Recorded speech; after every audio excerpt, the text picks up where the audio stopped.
السلام عليكم ورحمة الله وبركاته. إن الحمد لله وحده والصلاة والسلام على من لا نبي بعد أما بعد فقد قال الله سبحانه وتعالى في كلامه المجيد وفرقانه الحميد أعوذ بالله من الشيطان الرجيم وما خلقت الجن والإنس إلا ليعبدون. الحمد لله প্রশংসা শুধুমাত্র কেবলমাত্র সেই মহান রব্বুল আলামিনের জন্য, যে মহান রব্বুল আলামিন আমাদেরকে তৌফিক এনায়েত করেছেন ইহইয়া উস-সুন্নাহ ফাউন্ডেশন কর্তৃক আয়োজিত তৃতীয়তম বার্ষিক কনফারেন্সে উপস্থিত হওয়ার সে মহান রব্বুল আলামিনের দরবারে শুকরিয়া জ্ঞাপন করে বলছি আলহামদুলিল্লাহ। দুরূদ ও সালাম বর্ষিত হোক সৈয়দুল মুরসালিন আশরাফুল আম্বিয়া খাতামুন নবীন জনাব মুহাম্মদ রাসূলুল্লাহ সাল্লাল্লাহু আলাইহি সাল্লামের উপর। অতঃপর ইহইয়া উস-সুন্নাহ ফাউন্ডেশন কর্তৃক আয়োজিত তৃতীয় বার্ষিক কনফারেন্সের সম্মানিত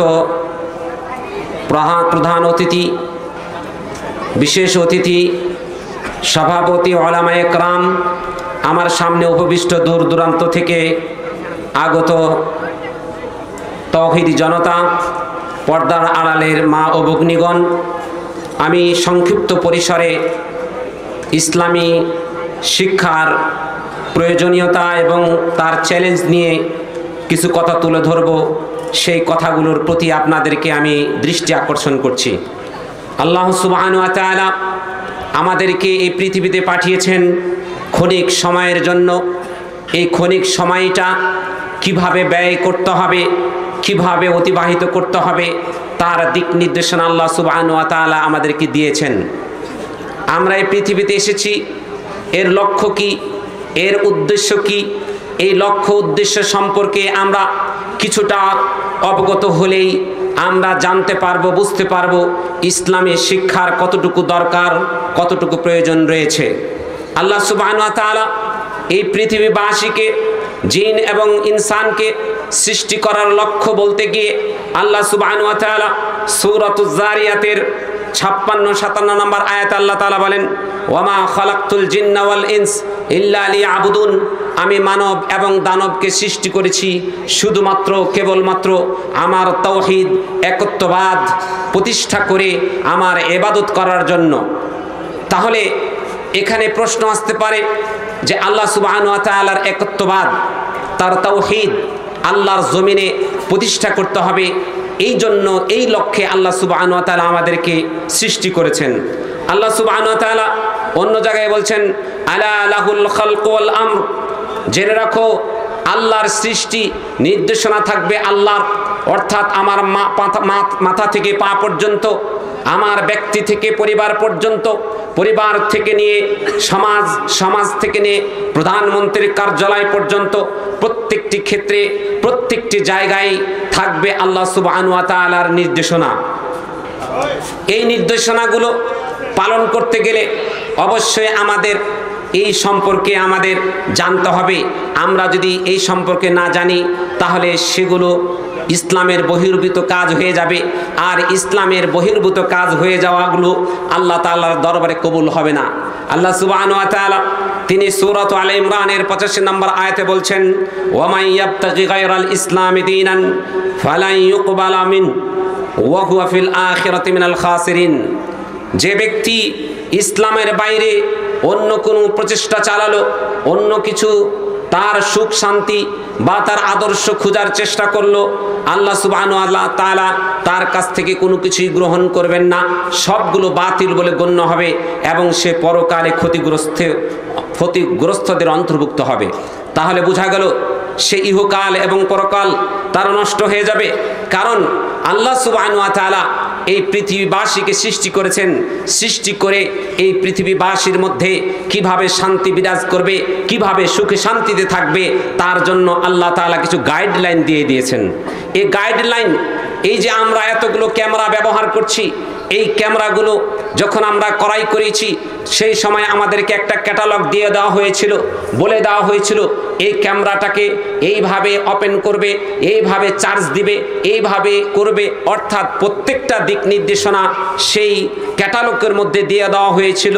এই জন্য দেওয়া হয়েছিল যেন আমরা এর বইয়ের নিয়মতান্ত্রিক বা ক্যাটালগ অনুযায়ী আমরা যদি এটাকে ব্যবহার করি তাহলে এই ক্যামেরাগুলোকে স্বাচ্ছন্দ্যে ব্যবহার করতে পারবো এবং এটা লংজিভি বেড়ে যাবে, এর দীর্ঘস্থায়ী আমরা এর কাছ থেকে ফায়দা হাসিল করতে পারবো। আর আমরা যখন এই ক্যাটালগকে ফলো না করে আমাদের মন মতো এই ক্যামেরাগুলোকে ব্যবহার করব তখন অটোমেটিকভাবে অল্প দিনে নষ্ট হয়ে যাবে, এর থেকে আমরা তেমন একটা ফায়দা অর্জন করতে পারবো না। প্রিয় সুধী, আমরা এই পৃথিবী এসেছি, আমরা জানি, আমরা বিশ্বাস করি আমাদেরকে সৃষ্টি করেছেন আল্লাহ এবং আল্লাহ আমাদেরকে সৃষ্টি করেছেন আমরা কি কাজ করলে, কোন নিয়ম নীতিতে চললে আমরা সুখে থাকব, শান্তিতে থাকব, বাপ মা পরিবারের কাছে সুরক্ষিত থাকবে, প্রতিবেশী তার প্রতিবেশীর কাছে সুরক্ষিত থাকবে, একজন টিচার ছাত্রের কাছে সুরক্ষিত থাকবে, এরকমভাবে প্রত্যেকটা সেক্টরে প্রত্যেকেই শান্তিতে থাকবে। সেই নীতিমালাগুলো আল্লাহ সুবহানাহু ওয়া তাআলা তার কোরআনুল কারীমে এবং হাদিসে একেবারে বিস্তারিত বর্ণনা করে দিয়েছেন।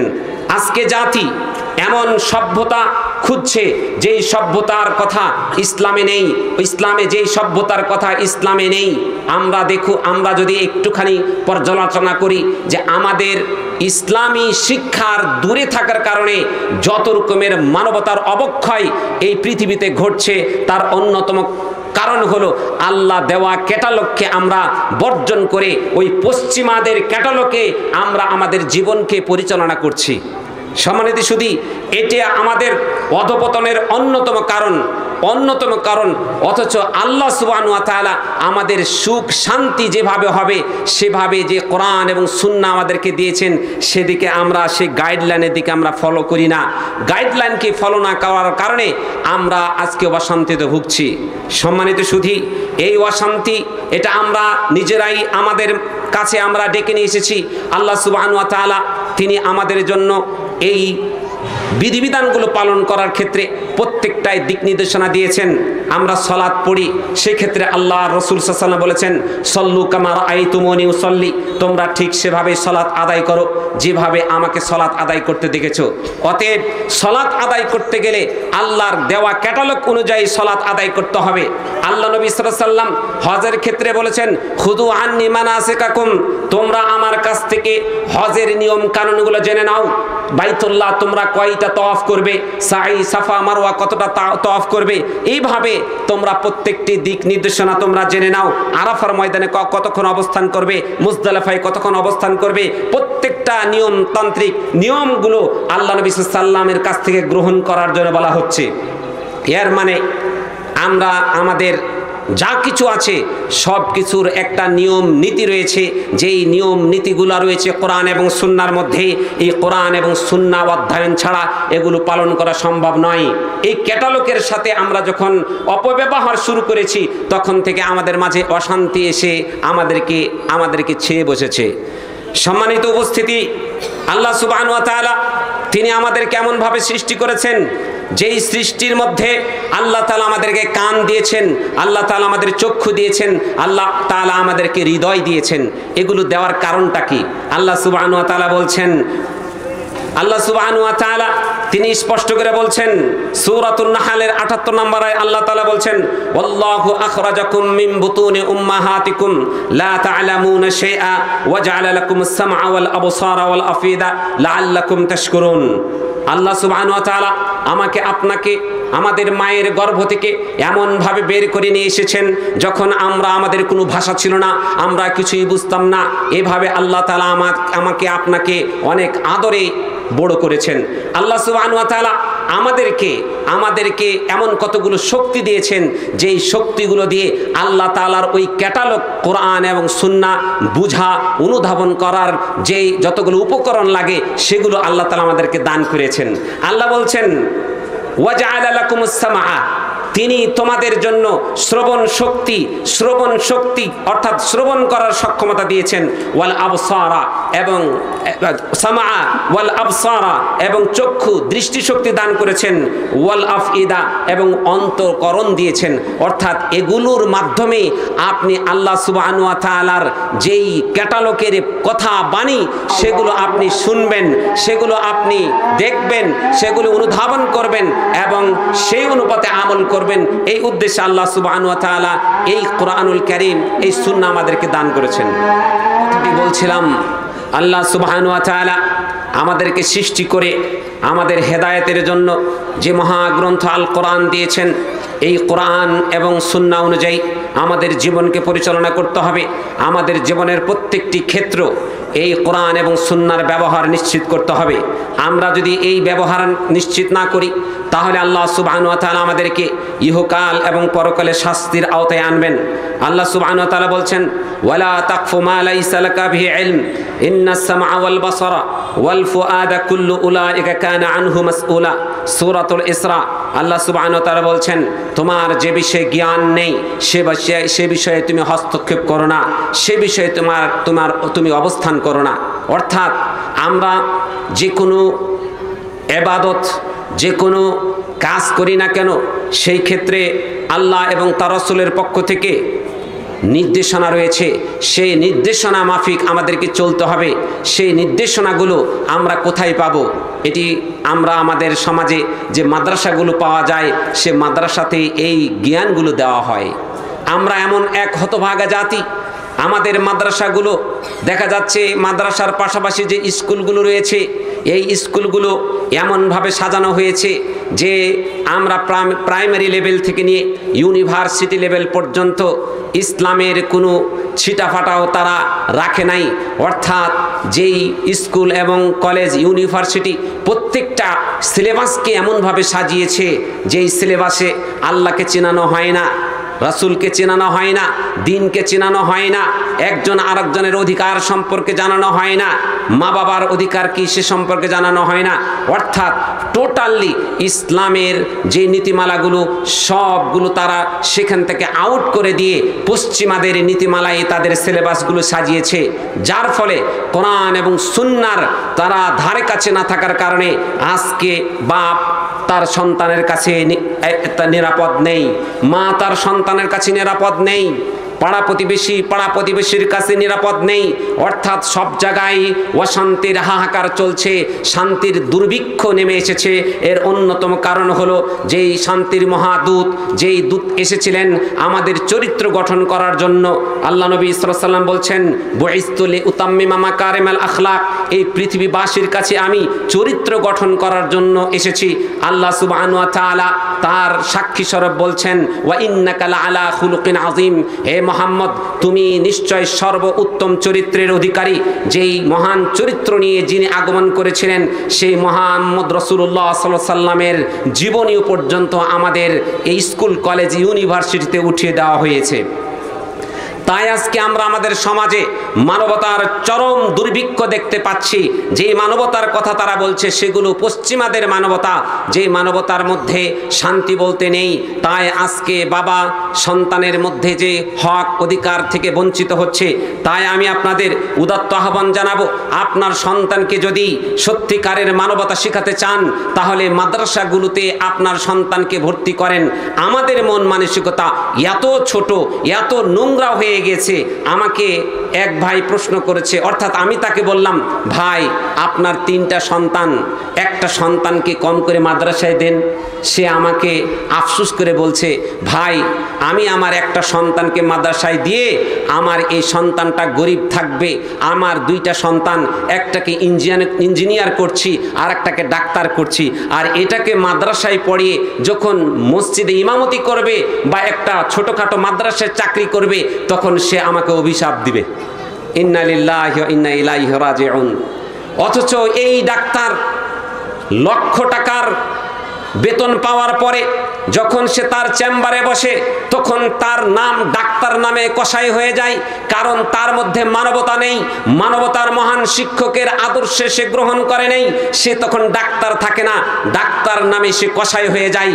আর ইঞ্জিনিয়ার, যে ইঞ্জিনিয়ারকে ইঞ্জিনিয়ার বানিয়েছে, লক্ষ টাকা বেতন পাওয়ার পরে ওই যে আপনার পাড়া, আপনার রাস্তায় যে একটা ব্রিজ বানিয়েছে, সে ব্রিজে লোহার বদলে বাঁশ ঢুকিয়ে দিয়েছে, কারণ তার মধ্যে আল্লাহ তাআলার প্রদত্ত যে জ্ঞান আল্লাহ সুবহানাহু ওয়া তাআলা তিনি মানুষকে শুরু থেকে আদম আলাইহিস সালামকে দিয়েছেন, সেটা কি আমরা জানি? না জানার কারণে ইঞ্জিনিয়ার বানাচ্ছি, ডাক্তার বানাচ্ছি, ইঞ্জিনিয়ার হচ্ছে, কিন্তু সেই ইঞ্জিনিয়ারের মধ্যে মানবতা নেই। ডাক্তার হচ্ছে, সে ডাক্তারের মধ্যে মানবতা নেই।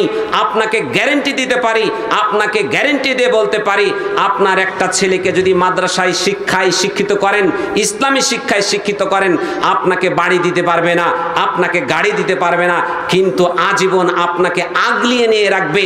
কোশ্চেন কালেও আপনার সন্তান আপনাকে বৃদ্ধাশ্রমে রাখবে না, কোশ্চেন কালেও আপনার সন্তান আপনাকে বুড়া বলে রাখবে না, কোশ্চেন কালেও আপনার সন্তান আপনাকে আপনার বাড়ির ওই রাস্তার পাশে ঝোপঝাড়ের মধ্যে ফেলে দিবে না, কারণ সে আল্লাহর পক্ষ থেকে যেই বিধিবিধান সেটা সে জেনেছে, বাপের হক কি সে জেনেছে, মায়ের হক কি সে জেনেছে, প্রতিবেশীর হক কি সে জেনেছে। এগুলো যদি জানতে চাই তাহলে ইসলামী শিক্ষার বিকল্প নেই, ইসলামী শিক্ষা গ্রহণ করতে হবে। আল্লাহ নবী সাল্লাল্লাহু আলাইহি সাল্লাম তিনি বলছেন, মাইয়ুরিদিল্লাহু বিহি খায়রান ইফাক্কিহু ফিদ্দিন, আল্লাহ তাআলা যার কল্যাণ চান শুধুমাত্র তাকেই ইসলামের জ্ঞান দান করেন।